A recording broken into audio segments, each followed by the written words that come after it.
Breaking news for Las Vegas Raiders fans. Something very interesting is happening behind the scenes, and it's all about one of our newest running backs, Ashton Jeanty. Sources say the Raiders' coaching staff is working hard with Jeanty to fix a very specific part of his game, his stance. Now, if you've seen clips of him online, you'll know exactly what we're talking about. Jeanty has gone viral multiple times for lining up in an unusual way, standing almost straight up before the snap. That's not typical for a running back, and the Raiders are taking this seriously. Before we get to the rest of the story, hit that subscribe button, give this video a like, and don't forget to press the bell icon so you never miss breaking Raiders news. Let's move on to the latest update. Jeanty has already started working on changing his stance, especially during rookie minicamp. Recent images show him lower to the ground, with hands on knees and body bent forward, a clear sign he's adjusting. But why does this matter so much? Simple. Explosiveness. When a running back is lower in their stance, they can burst out quicker. And for the Raiders, who are planning to run a lot of outside zone plays, that quick burst is everything. Unlike inside runs where timing is tighter and more straightforward, outside zone plays require the quarterback and running back to meet 3 or 4 yards to the side. If Jeanty isn't ready to explode out of his stance, those plays might fail before they even start. The team is watching this closely. Will Jeanty adapt? Will old habits return once the pressure of real NFL games hits? That's something every Raiders fan should keep an eye on. Let's dig deeper into Ashton Jeanty's journey with the Raiders, because things are getting interesting. When it comes to outside zone runs, everything depends on timing and angles. If you're an offensive lineman, say the right guard or tackle, your job changes based on the defensive look. A small shift in the play direction can completely change your assignment. That's why Jeanty's stance matters more than some might think. Now, some people are wondering, does it really make a difference? Maybe not a huge one. But even a small edge in the NFL can be the difference between a good play and a game-changing one.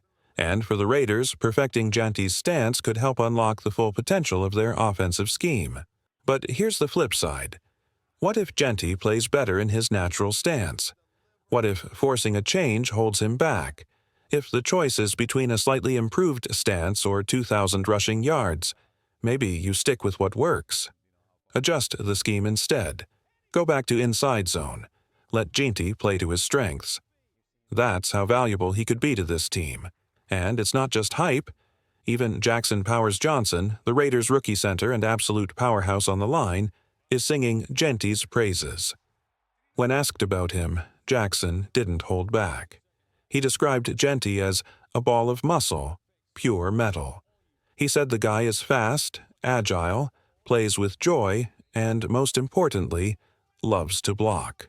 For an offensive lineman, that's the dream. A back who doesn't shy away from contact, that's rare. Powers Johnson added that he's excited to block for Jeanty and expects him to have an incredible year. That kind of chemistry, between the center and the running back, can't be taught, and it's exactly what the Raiders have been building toward. This season could feel very different from what we've seen in the past. The team has invested in offense. They've added young, explosive talent. And you could argue, with Jeanty in the backfield and a rising star at tight end, the Raiders have brought in 2 future top 5 players at their positions in just the last 2 years. Something special is forming in Vegas. This season, all eyes are on the Raiders' young offensive weapons, especially Ashton Jeanty and Brock Bowers. Both are expected to make an immediate impact, and the excitement around them is growing fast. Jeanty's reputation as a hard worker isn't new. In fact, before he was drafted, scouts raved about his work ethic and character. He had big-time offers to transfer from Boise State, some worth millions. But he stayed loyal. He turned down the money and stayed put, betting on himself. That decision paid off. He became the 6th overall pick and now has the chance to shine in the silver and black. It's no surprise, then, that Jackson Powers Johnson, the Raiders' new offensive lineman, has been praising Jeanty. What Powers Johnson sees on the field matches what coaches and scouts have known for a while. Genty is committed, explosive, and focused. Exactly the kind of player the Raiders want leading their backfield. But while the offense is generating hype, fans are also talking about someone on the other side of the ball, Tyrie Wilson. And it's not all positive. On Raiders forums and Reddit threads, questions are starting to surface. Is Tyrie Wilson still part of the plan? One user pointed out something that caught attention. On Max Crosby's podcast, The Rush, Wilson's name didn't come up when Crosby talked about the D-line unit, which he calls a cult. That raised eyebrows. Even more, during one episode, Max and Malcolm Koonce discussed how some players rely too much on raw strength, bull rushing, without developing real technique. The fan speculated, were they talking about Tyrie? The comments seemed aimed at someone who isn't absorbing advice, someone who thinks raw talent is enough. It's hard not to wonder if Wilson was the unspoken subject. Tyrie Wilson was a top 10 draft pick, not a late-round project, and in a class stacked with defensive talent, that carries weight. The fact that he's being left out of these behind-the-scenes conversations is concerning. Is he struggling to keep up with the standards set by guys like Crosby and Koonce? Or is he quietly putting in the work, just not in the spotlight yet? Whatever the case, Raider Nation is watching. Let's talk honestly about Tyrie Wilson, because Raider Nation deserves the truth. Now, a lot of fans are still holding out hope for the former top 10 pick. But here's the reality. After 2 seasons in the NFL, Tyrie hasn't made the jump we expected. And no matter how much you want to be optimistic, the tape doesn't lie. If you go back and watch his college film, then compare it to what he's done with the Raiders, you'll notice something unsettling. There's been almost no growth. The traits are still there. The size, the strength, the raw tools. But the technique, still missing. In the NFL, brute strength alone doesn't make you a star. Every offensive lineman you face is strong. What separates the greats is how they win, with hand placement, footwork, leverage, and counters. Tyrie, so far, hasn't added those layers to his game. It's mostly just bull rush after bull rush, and that's simply not enough. I'm not saying give up on the guy. He missed time during his rookie preseason, which set him back. But heading into year 3, it's time for Wilson to show something different. Because up to now, his game has been flat. Look at Malcolm Koonce, for example. From his first few snaps in preseason, you could tell something was there. He had moves, he had finesse. He didn't just try to overpower everyone. He worked smarter. That's why many fans, even early on, were calling him a breakout candidate. And sure enough, he's turning heads now. This is where Wilson needs to catch up. He can't keep trying to bulldoze every blocker and expect different results. And comparing him to a guy like Travon Walker, another massive power-based defender, only highlights the concern. Both are physical freaks, but if technique doesn't evolve, raw talent won't carry you forever. Bottom line, the Raiders need more from Tyrie Wilson. He's got the size. He's got the strength. But if he doesn't sharpen his skills soon, he risks being left behind in a defensive line room full of hungry, high-motor players. Let's break it down. Tyrie Wilson has the body of a top 10 pick, but not the burst. When you compare him to a guy like Travon Walker, the difference is obvious. Travon explodes off the line. He's fast, twitchy, and disruptive right from the snap. That kind of get-off is what made him the first overall pick. Tyrie Wilson? He doesn't have that same spark. His first step is slow, and it's been slow since college. Now, development is always possible. Guys can grow. But let's be real. Wilson is running out of time to prove he was worth the number 7th overall selection. At this point, he hasn't shown the tools necessary to win in the NFL, especially as a pass rusher. And if he doesn't start building a counter to his bull rush soon, the window might close completely. Right now, Wilson relies almost entirely on power. He's got a strong bull rush, but that's all he's got. And in this league, if that's your only weapon, offensive linemen will figure you out fast. What he needs is a go-to counter move, whether that's a club rip, a swipe, or a well-timed swim move. Anything to keep blockers guessing. Guys like Jalen Carter keep offensive linemen on edge because they mix it up. He might hit you with a hesitation, a club move, or just rip through the inside shoulder. Tyrie needs that variety in his game, because if he keeps playing the same way, he's not just going to disappoint Raiders fans, he's going to fade into irrelevance. Now let's flip the script. Because Malcolm Koonce is a name that's turning heads for all the right reasons. From the beginning, Koonce looked different. His technique was polished. His get-off was quick. He wasn't just trying to bully his way through plays, he was using hands, angles, and smarts. Anyone paying attention could see this guy was built to succeed. And here's what makes that so important.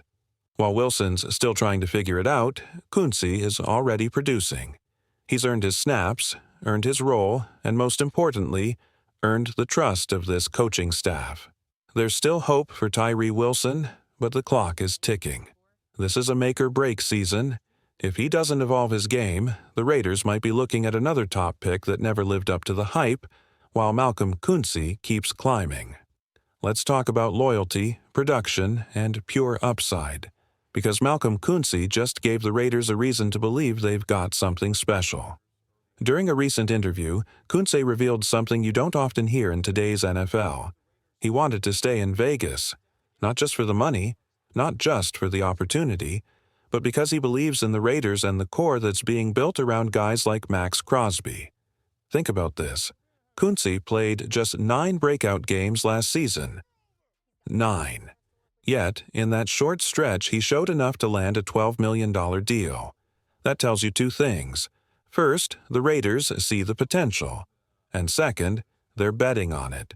And here's where it gets even more interesting. Despite having multiple offers, probably richer ones, Koonce kept asking his agent one question. What did the Raiders say? That's not lip service. That's a player who wants to build something real with this team. Now, let's be clear. This guy was on a tear during that 9-game run. He was generating pressure at a clip that even rivaled Max Crosby's pace. And that was as a first-time full-time starter. If he picks up where he left off, the rest of the league is going to realize the Raiders got an absolute steal. Koonce easily could have chased a bigger payday elsewhere. Some teams might have been willing to throw $30 to $45 million his way to lock him up long-term. But he chose to come back, and he's betting on himself to earn even more in the future. If he keeps developing, it wouldn't be shocking to see him command $25+ million a year on his next contract. What's even scarier for opposing offenses? The chemistry between Koonce and Crosby. That's not just a pass rush duo, it's a problem. For the first time in a long time, the Raiders may have 2 legit game wreckers coming off the edge. And it all started with belief. From the coaches, from the front office, but most importantly, from Koonce himself. Malcolm Koonce waited years for his moment in the silver and black. Year 1, he flashed. Year 2, he got buried behind the Chandler Jones experiment. Year 3, still stuck behind veterans. And then came the moment everything changed. Josh McDaniels got fired, and suddenly, Koonce was unleashed. What happened next was no accident. Koonce exploded. Once he became a full-time starter, the production was undeniable. Quarterbacks felt it. Offensive linemen couldn't handle him. And just when it looked like the Raiders had found their second-edge terror next to Max Crosby, disaster struck. A torn ACL. Not during a game, not during preseason, but in a padded practice, just days before the season opener against the Chargers. It was Crosby himself who shared the story, painting a raw, emotional picture of the moment Koonce went down. The room was silent. Guys were in tears. The defensive line felt gutted, and it happened on indoor turf, the kind of surface that grabs a cleat and doesn't let go. One wrong step, and Koonce's season was over. But here's why you should be paying very close attention to this comeback. He got hurt early. That means he's had a full offseason to rehab, to train, to grind. By all accounts, he's healthy now, and if that version of Koonce, the one who wrecked pockets during that 9-game stretch, returns, the Raiders are going to be a nightmare up front. Remember what that defensive line was supposed to be last year? Max Crosby, Malcolm Koonce, Christian Wilkins, Adam Butler. That group was built to dominate, but injuries dismantled it before it had a chance to gel. This year, if they stay healthy, the Raiders might just field their most complete defensive front in a decade. Koonce is more than just a breakout candidate. He's a blueprint for what patience, perseverance, and raw talent can look like in silver and black. And this season, he's coming back for everything.